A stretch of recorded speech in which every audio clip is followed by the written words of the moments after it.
when he does. So we will see how we go. We're on Blackburn. It is a good map for this race in the bottom left. The Terran player in the blue from Mind Freak. This is Seither.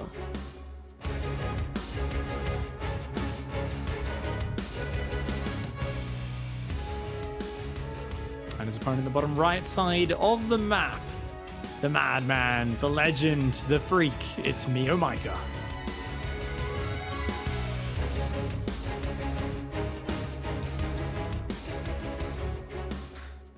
Runner-up from last season.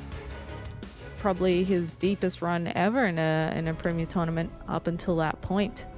So he's going to be looking for a repeat performance at the very least, if not taking out the grand finals. But Probe did ultimately stand in his way on that one. You know, in our last 6 best of series, Meo's actually won 4 of them. Really? Isn't that shocking? Because there's a bunch of online cups in there, right?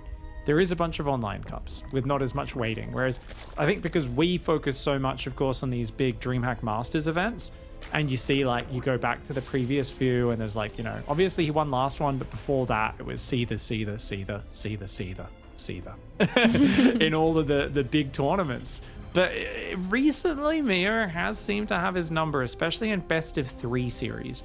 So I think here in the non-best of 5 format, it does tend to favor Meo. Yeah, that's actually a fair point. I'm curious to see what he has planned on here, because usually when you see a gold base and you see Meo, you're like, well, that's the obvious move, because he'll always try and make it use of the weird things on a map. And especially picking Blackburn, I'm like, all right, well, what is it?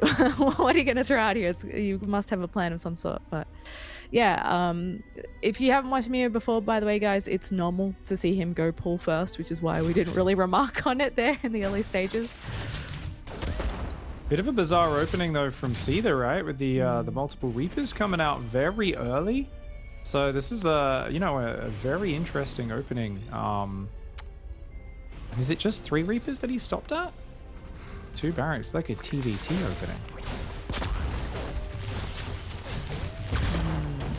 TVT is the matchup Terrans play the safest in. So I always tell Terran players in team games, you know, if you want a team game build, take your TVT opening, because that's the safest one. That's the best for team games. It'll help you defend the rushes. So, you know, it kind of makes sense. You get 2 drone kills as well. That already kind of pays for itself. Your command center is not too delayed behind it. Factory will come down, and it's a natural transition into obviously a 2 barracks factory starport, because, well, your 2 barracks are down at the very beginning of the game. Yeah. I think the other cool thing about this is the mobility of having 3 Reapers, because with Meo you have to keep scouting. Like, it's just a constant thing, because he'll randomly make units when it maybe doesn't make sense. So it's good to just keep tabs on what's actually coming out here on the map. Already we see that Meo's made a bunch of links, and he's going to dip them straight into the natural. It's a pretty classic move for him. Seither is going to move those workers away. We'll see if he ends up losing any. Doesn't look like it. Yeah, Meo's Zerglings are always hungry. The trick is he literally starves them. He barely feeds them. So he's trained them to be a bunch of hungry animals running around in the pack, constantly looking for stray SCVs or Marines. And he's still building Zerglings. So Meo here, he's going to take the gold base while massing Zerglings. He's built a creep tumor in his main, and he's got like 4 queens, but only 1 creep tumor, I believe. So that's a little bit odd. But it is Meo, so maybe just stacking injects on the hatcheries before he walks his queens across the map. You never know.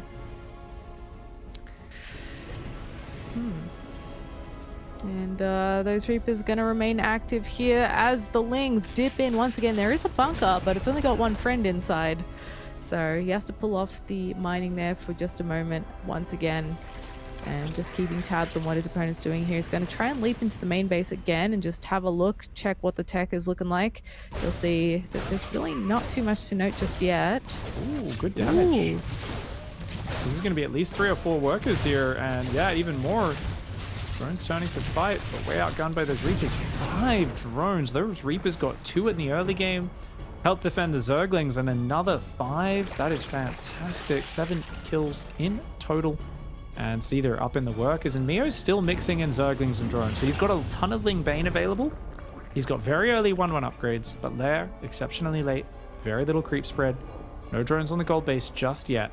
And in terms of kind of the numbers, Meo is where Meo almost always is. He's behind on the economy. And this is Meo's comfort zone. As long as he's got army on the map, though, there's always danger. Ooh, last second slamming the door shut there. And here comes that first drop from Seither. Meo has a lot of Lings out here. Seither can trade against those pretty well. He's got Medivacs, he's got Stim. Let's see how many he can mow down before he's forced to pick up. He does get a fair few. And this is a great upgrade advantage. I mean, for Meo, I really want to see him get a 4th base, a 5th hatchery, 60 drones, and go straight to 2-2. Because that lair, I mean, he's so far ahead on the upgrades. And the thing is, Seither is... Oh, he's going to get busted. Ooh. Well, the upgrade lives, so if Seither survives most of this, which he should do, and that's a small saving grace there, has to pull the SCVs once again to stop those Lings in the mineral line from doing some more damage. But only 4 workers going down for all that investment. And 1-1 kicks in now. Oh, that was an anti-timing Zeph. That was a really, really big misjudgment from MeomaikA. I think he thought his upgrades were finished. Commits to the attack, and it's a disaster. Now Seither causing trouble with his Marines. Will get deflected. The 1-1 really helping out on those Zerglings. But this is so common with Meo. He's always so eager to get the early damage.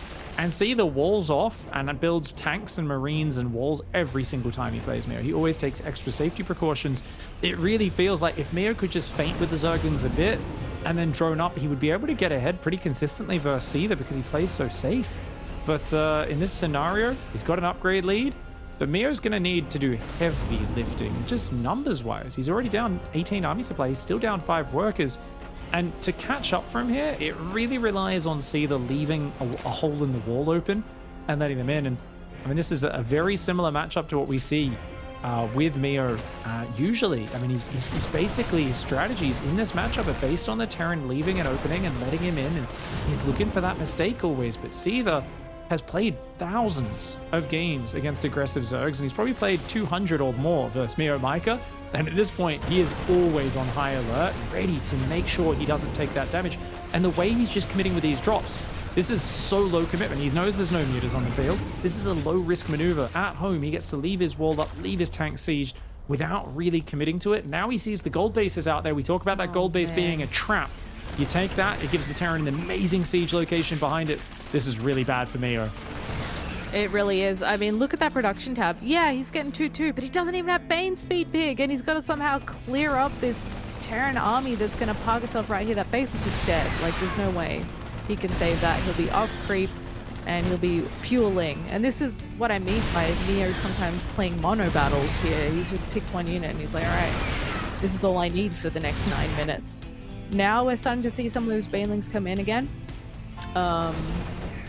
But he hasn't really found an opportunity. We see him looking for a backstab, but there's no third out. The wall is still up, and there's plenty of stuff behind that. And Seither is continuing to churn out more and more stuff here. The Marine production is still going strong, and now he's adding in Liberators as well. And I don't think Meo has anything that really shoots up, aside from the Red Queen. Yeah, I mean, 2-2 is not quite ready. Okay, the armor kicks in. The armor is the most important upgrade, and it is going to wipe Seither's army off. We get to see the advantage of that +2 carapace there, a double upgrade advantage in that fight for Meo. And that does allow him to equalize things in terms of the army, but he's still down 18 workers. Now, versus Terran at this stage of the game, you're usually meant to be up about 20 workers, at least 10 or 15. Due to the way mules work and give extra bonus economy to the Terran player, because of the upgrades, we could handle him being maybe even on workers and say Meo's okay, but being down 18 workers, I mean, even now, 14 workers, this is a terrible scenario. Meo not only has to win fights, like, he has to be a magician. He's going to need to crush a few fights in a row, working with less army. And to do that, I mean, I'm absolutely like, how? How do you do it? I mean, how is he still alive? Any other Zerg would be dead by now, honestly, from that last push. Meo took a great fight there. He plays very well from behind. You cannot count him out. Seither's going to have to work for this. Yeah, Mio does thrive on low drone counts, and it's sometimes impossible to tell how he's actually done that because, like you're pointing out, you're at so many disadvantages, and those gaps between your position in the game and your opponent's position widen the longer the game goes. And we see already Seither, you know, he's establishing more of a position here. He's setting up defensively because he knows that Mio's going to be coming at him sooner or later. And let's see if he has enough to clear this out. A couple of tanks here. He needs some nice shots on those Banelings. Perhaps the Marines actually get caught. They can't micro it back. He has to lift them up and retreat a little bit further back here. The bunker doing a lot of work, buying him some time, but he does have to evacuate this third base and cancel that fourth CC. This is pretty all in, though. He's got to get more damage. This is not enough just yet. The SCVs need to pull back. Oh my gosh, if the Banelings get on the SCVs, that'd be huge. But oh my lord, 22 SCVs and the engineering bay goes down in the wall. And the third gets lifted. And the fourth command center. The power of upgrades. The power of Massling Bane. My lord.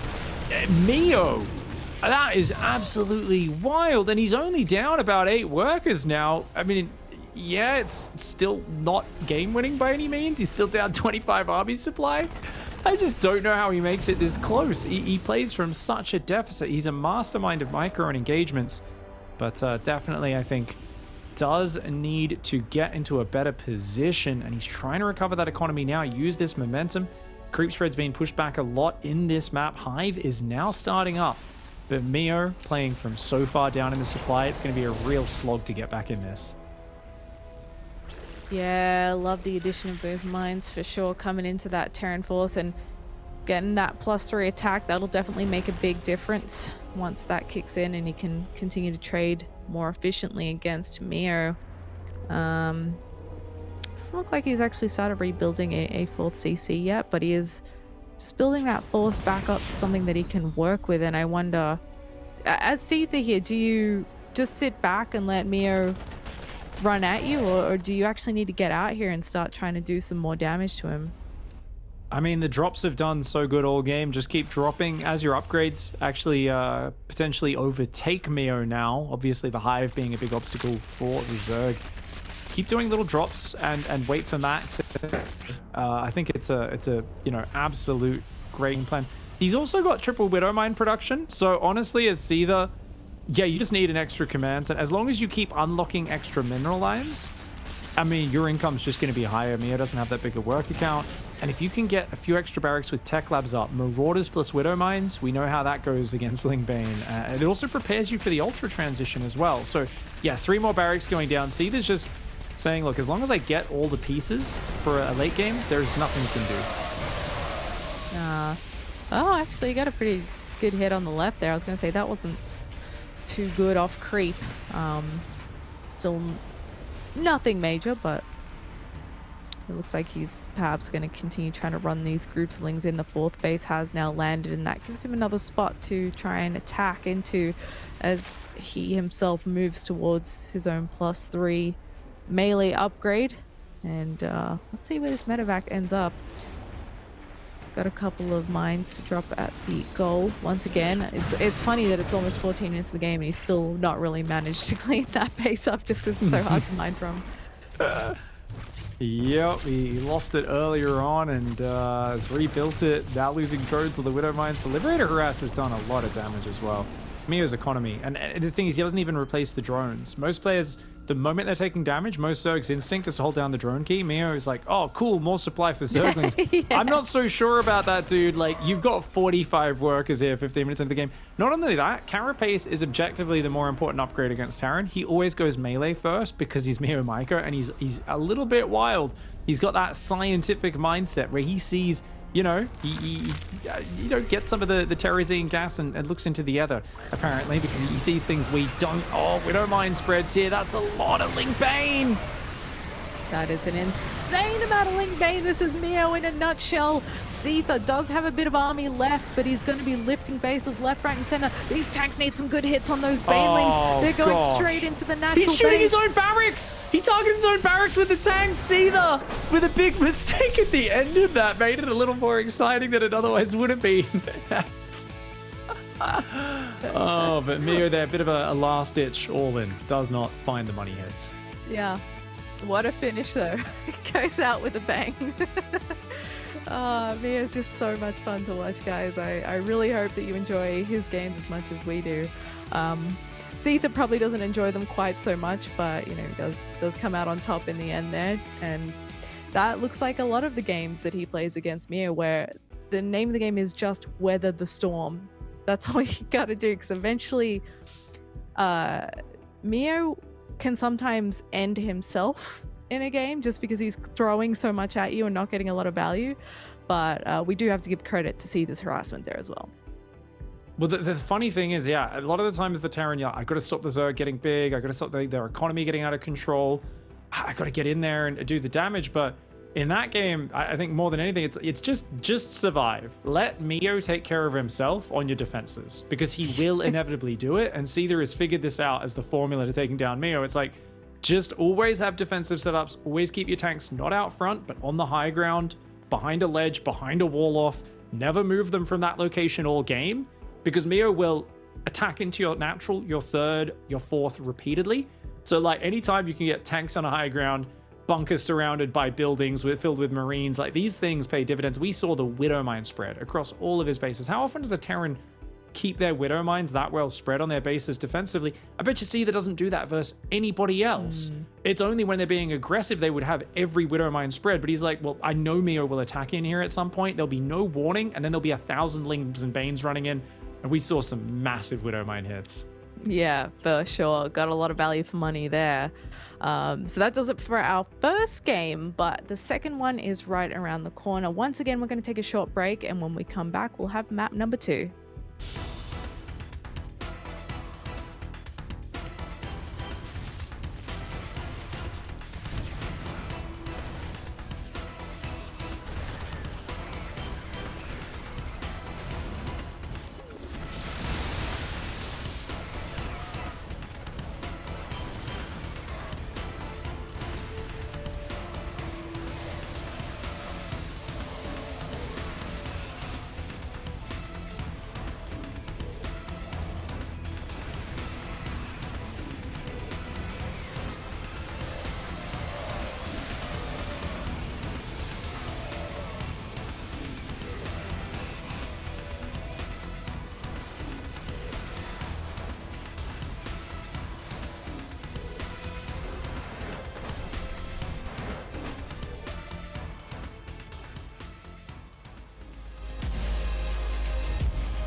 Welcome back once again. The TVZ action continues as we are about to hop into our second map of Seither vs Meo.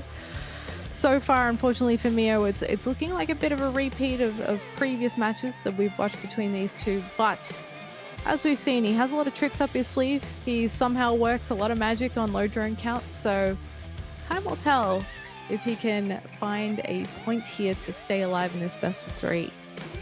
And I'm honestly just impressed that Seither is so good at actually weathering that storm so consistently, because to me it feels a lot like you're just as a Terran thrown on repeat into the stampede scene out of The Lion King, right? Where there's just, you never know when it's going to happen, and then you survive, you climb up the tree or whatever, you get out into the cave, you take refuge. But 2 minutes later, it's happening again. Like every ZVT against Meo, you're experiencing that at least 4 or 5 times. There is just an obscene number of Zerglings cascading into your base. Yeah, it's like being stuck in fight or flight constantly when you're playing this guy. I know that's part of the magic of watching Meo too, because especially people that aren't used to his play style, it's just kind of funny to watch them be like, what is happening to me right now? Because there's just stuff in your base constantly. It doesn't matter how much defense you have. That doesn't deter him whatsoever. And that's, I think, a strength of Meo's play actually. Even though we see him pull these weird moves where like he attacks just before the upgrade actually kicks in and things would have gone a lot better for him, he's not afraid of that commitment. He makes a decision and he goes for it. And that is that. He doesn't think twice about it. And I think that really does him a credit. Yeah, it really feels like Meo is always looking for an opening and testing for it in a way which you just don't get experience against that a lot of the time, because most players, it's like, well, you can tell when you need to be on high alert based off other things they're doing. Oh, this player is going really hard in this direction, therefore they could go. But because MeomaikA is in an almost perpetual state of building a couple workers, bunch more army, couple workers, bunch more army, he can go at any moment. And for Meo, it's not about the economic fundamentals of Zerg, which is build as many drones as you can, build the army when you need it. It's always have a standing army, always be probing, always be looking for weakness. Look for that opening, and when you see it, when you find it, strike and strike hard. This, of course, in the top left-hand side, our man who bucks the trends and plays his own style in the red, hailing from Vietnam, it's MeomaikA. Playing for Juggernauts.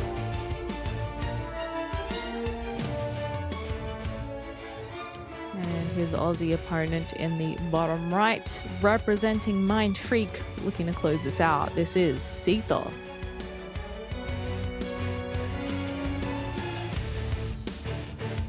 And Meo does favor that pool first, something you're not too used to seeing probably in pro matches, but just, it's actually a very legit opening. You get the early Zerglings out, which forces any Reaper to stay at home.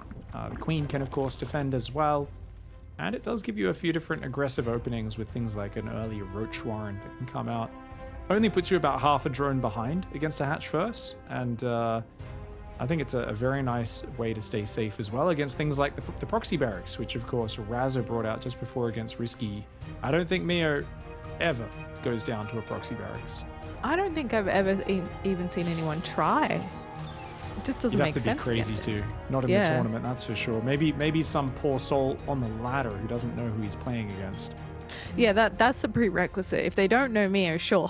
But if they do, they know their chances of that succeeding is probably fairly slim. So, yeah, I mean, Seither's definitely not really in the camp of needing to proxy racks to win this or anything. As we've seen, he knows how to sit back, he knows how to defend, and that's pretty much how he's won every series against this guy. So I don't see him deviating too much from that here either. And it is Romanticide.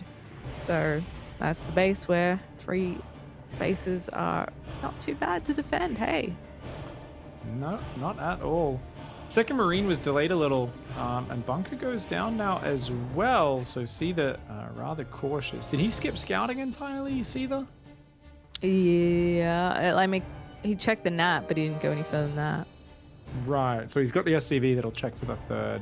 So he just wants to make sure he doesn't go down to a quick roach pressure. This does delay the reactor though, so he's not going to have fast Hellions on the map. Drops the second gas as well, so expecting a starport, probably just a Hellion Banshee opening out of Seither. Definitely not the smoothest, I think, for him. in that he's a little worried about Meo cheesing him out, whereas Meo just holding down the drone key and moving out to take a third base.